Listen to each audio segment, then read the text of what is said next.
Sini, selamat malam, Ner dan teman-teman. Saat ini kami akan mempresentasikan materi alinyemen vertikal dari kelas DED Jalan dan Jembatan. Next slide, please.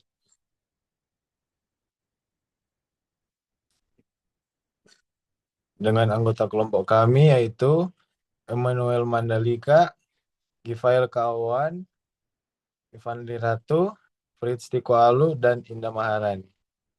Next slide, please. Apa itu alinyemen vertikal? Alinyemen vertikal merupakan perpotongan bidang vertikal dengan bidang perkerasan jalan melalui sumbu jalan dua jalur, dua arah, atau melalui tepi dalam masing-masing perkerasan untuk jalan dengan median. Next slide, please.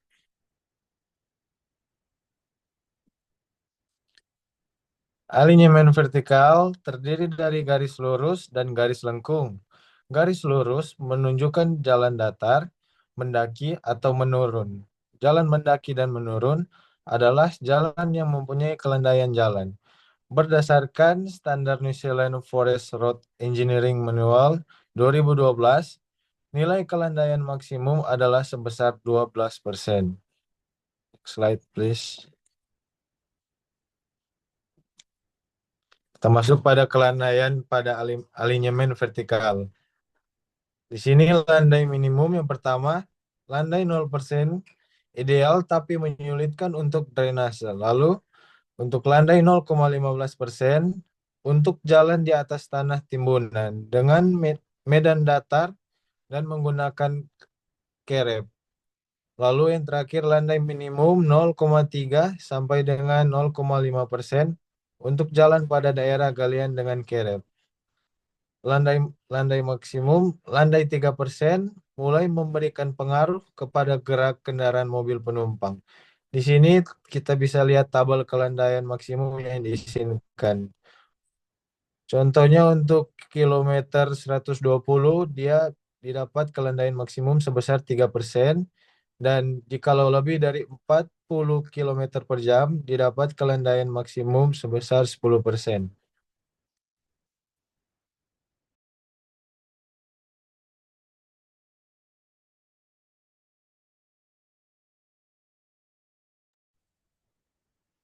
Kita masuk dalam panjang kritis kelandaian. Yang pertama, batas kritis diambil jika kecepatan truk berkurang mencapai 30% sampai dengan 75%.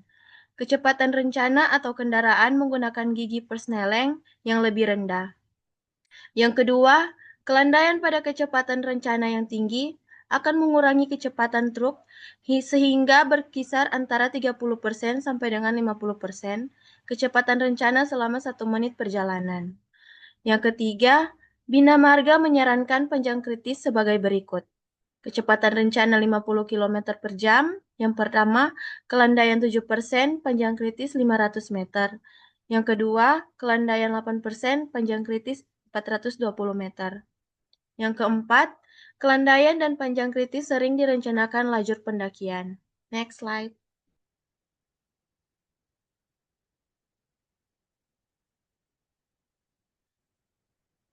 Lajur pendakian itu menampung kendaraan yang lebih lambat agar supaya kendaraan lain dapat mendahului. Lajur pendakian disediakan pada ruas jalan yang mempunyai kelandaian tinggi dan menerus serta volume lalu lintas yang padat. Kriteria penyediaan lajur pendakian sebagai berikut. Yang pertama, ada jalan, arteri atau kolektor. Yang kedua, kelandaian rata-rata lebih dari 5% menerus melebihi panjang kritis. Dan yang ketiga, LHRN lebih dari 30.000 SMP per hari. Next.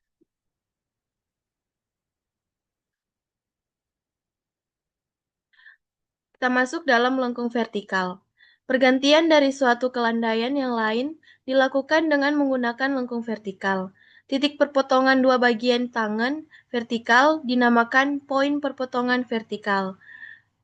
Dalam kurung PPV. Jenis lengkungan vertikal dilihat dari letak titik potong kedua bagian tangan dibedakan menjadi yang pertama ada lengkung vertikal cengkung, adalah lengkung di mana titik PPV berada di bawah permukaan jalan. Untuk yang kedua, lengkung vertikal cembung adalah lengkung di mana titik PPV berada di atas permukaan jalan. Next slide. Di sini kita bisa lihat jenis lengkung vertikal. Yang pertama, lengkung vertikal cekung, titik potong dua tangan di bawah permukaan jalan, di bawah muka jalan. Yang kedua, lengkung vertikal cembung, titik potong dua tangan di atas muka jalan. Next.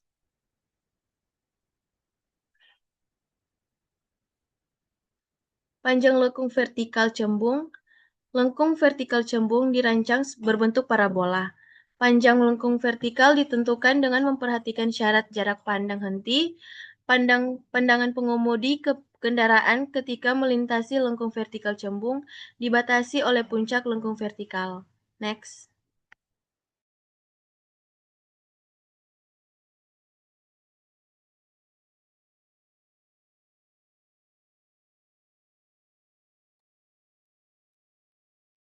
Ya, selanjutnya terdapat dua kondisi di mana jarak pandang untuk menentukan panjang lengkung vertikal cembung, yaitu yang pertama adalah jarak pandang lebih pendek dari panjang lengkung dan berada seluruhnya dalam daerah lengkung atau S lebih kecil daripada L.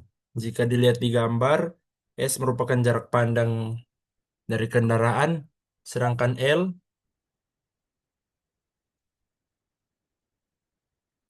sendiri merupakan panjang dari lengkung vertikal, yang dalam hal ini dalam gambar ini merupakan lengkung vertikal cembung. Ini berdasarkan sumbernya NCH Forest Owner Association, dan panjang lengkung vertikal cembung dapat dihitung menggunakan persamaan di bawah ini, di mana S merupakan akar dari LC per A, di mana S merupakan jarak pandang henti dalam satuan meter. Selanjutnya untuk C merupakan nilainya 200 dikali dengan akar H1 tambah akar H2 kuadrat. Dan L merupakan panjang lengkung vertikal dalam meter juga. A merupakan perbedaan aljabar landai di mana G1 dikurangi G2 dalam bentuk persen. G1 ini kemiringan sebelum masuk lengkung vertikal dan G2 sesudahnya. Dan H1 merupakan tinggi mata pengemudi di atas muka jalan dan ditetapkan sebagai 2,40 meter. Nah, dan pada kondisi yang kedua, di mana jarak pandang itu lebih panjang dari panjang lengkung dan berada di luar dan dalam daerah lengkung, yaitu S atau jarak pandang lebih besar daripada L dari panjang lengkung. Seperti gambar di samping bisa dilihat di mana jarak pandang truk yang di sebelah kiri itu lebih panjang daripada L, panjang dari lengkung vertikal itu sendiri. Dan masih sama seperti sebelumnya, panjang lengkung vertikal cembung dapat dihitung menurut persamaan. Ini sedikit berbeda di mana rumusnya itu L per 2 ditambah C dibagi 2A.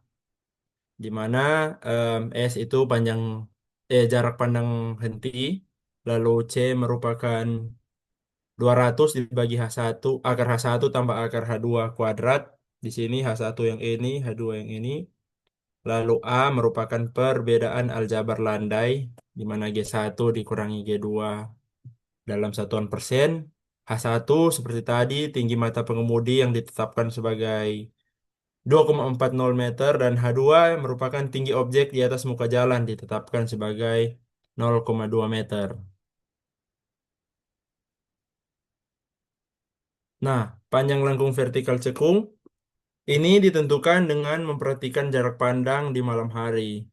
Pandangan pengemudi ketika melintasi lengkung vertikal cembung tidak terhalang pada siang hari, tetapi itu terhalang pada malam hari, di mana jangkauan lampu depan kendaraan merupakan batas jarak pandang yang dapat dilihat oleh pengemudi. Seperti kita tahu, kalau malam hari itu jarak pandangnya berkurang dan batasnya ya cuma seperti yang dibilang itu batas lampu dari kendaraan merupakan ya batas jarak pandang dari pengemudi itu sendiri.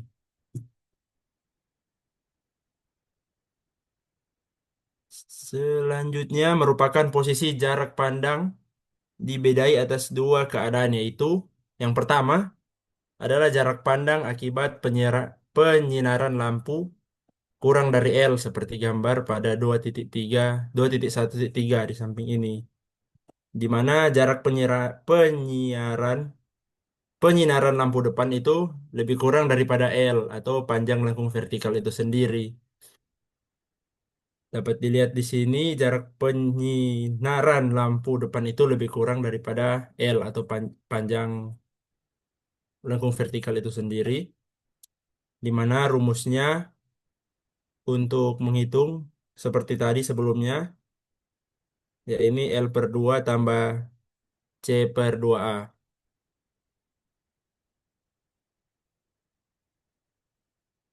Nah, selanjutnya ketika jarak pandang akibat penyinaran lampu depan itu lebih besar dari L, dapat lihat di sini kalau penyinaran dari lampu depan kendaraan itu lebih besar dari L. Dapat lihat ini kondisinya. Dan untuk perhitungan panjang lengkung vertikal cekung digunakan persamaan di bawah ini, di mana L merupakan 2S per A dikurangi 200 dikali H tambah S tan Q per A kuadrat dikali dengan A, di mana L merupakan panjang lengkung vertikal cekung dalam satuan meter, lalu S merupakan panjang penyinaran lampu, H merupakan tinggi penyinaran lampu, dalam hal ini ditetapkan sebesar 0,65 meter. Lalu Q merupakan sudut ketinggian sinar lampu yang ditetapkan 1 derajat.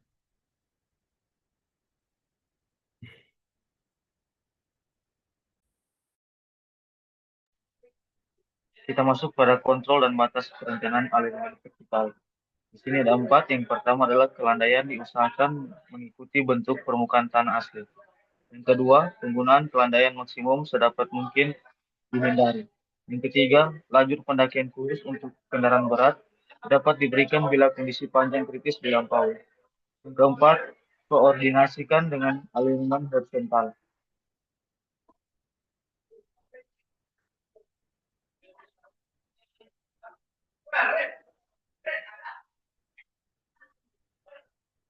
Berikut adalah tabel hubungan antara kecepatan rencana atau VR, landai relatif A, dan panjang lengkung vertikal atau LV. Di sini lengkung vertikal cembung dalam kurung kriteria jarak pandang henti. Sebagai contoh, parameter V design nilai 60 satuan kilometer per jam, L min nilai 36 satuan meter, A1, dan seterusnya. Kemudian ada lengkung vertikal cembung dalam kurung kriteria jarak pandang henti. Dia hampir sama dengan tabel yang ada di samping. Next.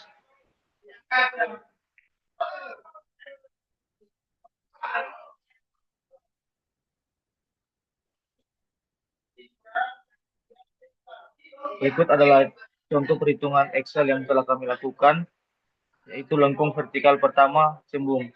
Lengkung vertikal pertama cembung dapat dilihat data desain adalah 60 km per jam,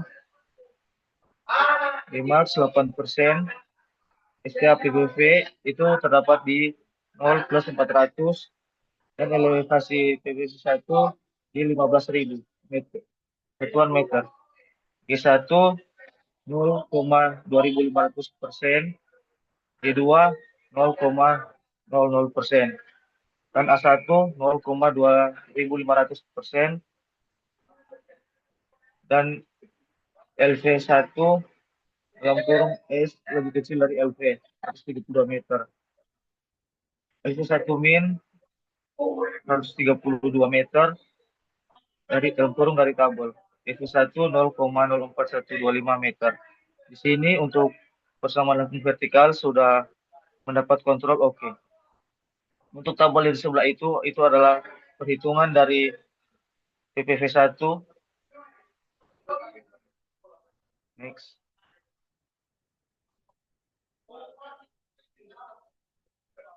Kemudian ini adalah lengkung vertikal kedua cekung. Data-data didesain 80 km per jam, Gimax 80%.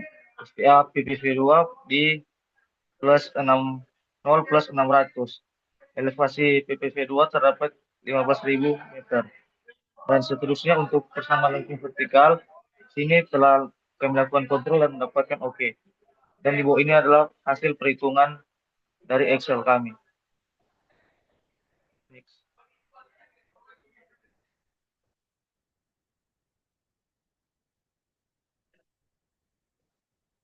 Sekian presentasi dari kelompok kami. Terima kasih.